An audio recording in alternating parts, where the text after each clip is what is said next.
Welcome to my very deep analysis of 13 Sentinels Aegis Rim before the game even starts.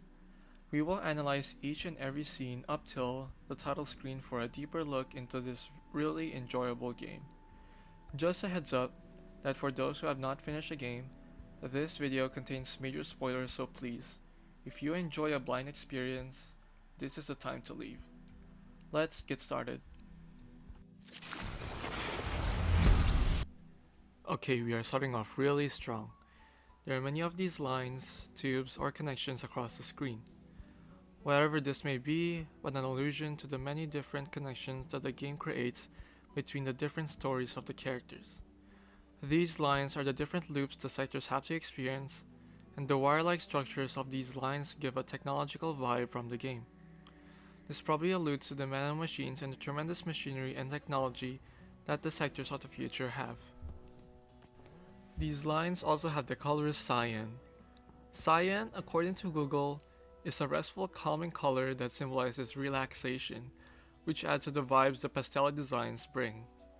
It's also very ironic considering how much you have to pay attention to the story, but we always love some irony. Here we see the letter T highlighted in red, blood red, while the cyan gives a feeling of relaxation.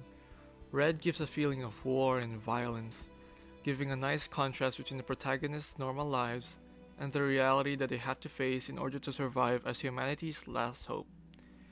T could mean Takatoshi as well, alluding to a later scene where Okino sacrifices himself to save Takatoshi, which leads Takatoshi to believe Okino's red blood is in his hands.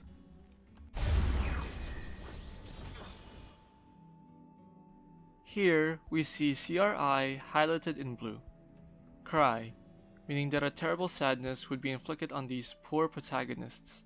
A cry for help as they struggle to fight against the mighty kaiju. Blue is also a color associated with sadness. Coincidence? I think not.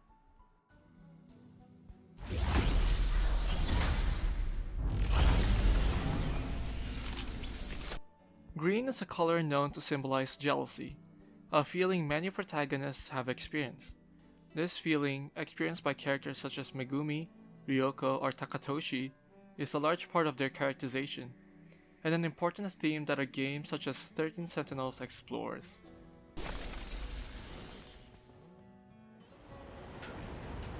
We see here a strong gust of wind, almost endless, symbolizing the persevering resilience of humanity to live and survive, even after millions of years. It also represents the endless struggle humans have to face in order to survive, as alluded later by how unstable looping is due to countless attempts to survive due to selfishness and to change the terrifying imminent future. The wind is coming from the left to the right. This tells us that everything is going to be all right in the end.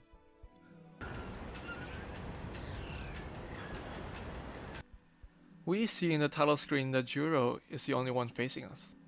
Why is that? Because he is seeing things that no other character can see. That's right. Him facing us is actually him looking at something no one else notices. Sounds familiar? This foreshadows the twist in his route, where it was revealed that only he can see Kyuta Shiba. I was thinking Juro was actually looking at Shiba in this instance, but Fluffy is in the title screen as well. I was this close into thinking Shiba is actually us, the players. Judging from the protagonist's positions, the very imposing sentinel in the title screen belongs to the one and only Juro Kurabe.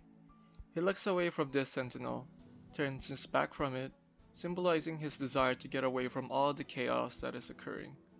He strives for the normality that kept him grounded in his life, which was finally broken when everyone invaded his house and all that. Really feels bad for Kurabe. Here we see the 13 protagonists in the screen, but a curious character, Fluffy, is here as well.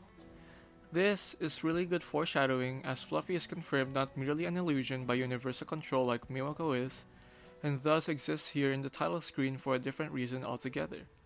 The player is left wondering how important this cat would actually be, considering he has the privilege to be with these protagonists. The placements of the protagonists hint the romantic pairings the game pushes for.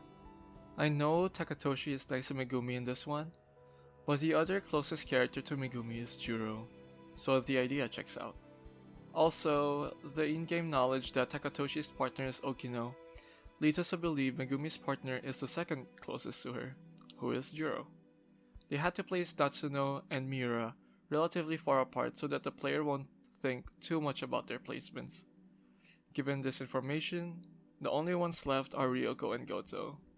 Their placement is actually really far apart, which represents their past relationship that has ended in middle school, drifting away slowly. As for the color symbolism, brown, the color of the ground they are standing on, symbolizes strength and resilience. Depending on the playthrough you watched, these characters were able to handle the kaiju with resilience and the strength that the brown symbolizes. No matter the pain these protagonists have gone through, they got through it. Obviously, all their hard work boils down to this one color. Judging by their stances and their poses, you can tell that each of them are admiring the view while being relaxed. Such is the life of our heroes. After a long day, I think they deserved their well-deserved break. Obviously, this event where all these protagonists are together outside their Sentinels never happened, but maybe that's exactly what these characters think after such a tiring battle. That's how they envision their group after their hard work, or maybe their struggles as a group are not over, and that we're expecting a sequel. And that's it for my ideas about the scenes before the game even starts. If you have any theories or ideas of your own, please let me know in the comment section below. Thank you so much, bye!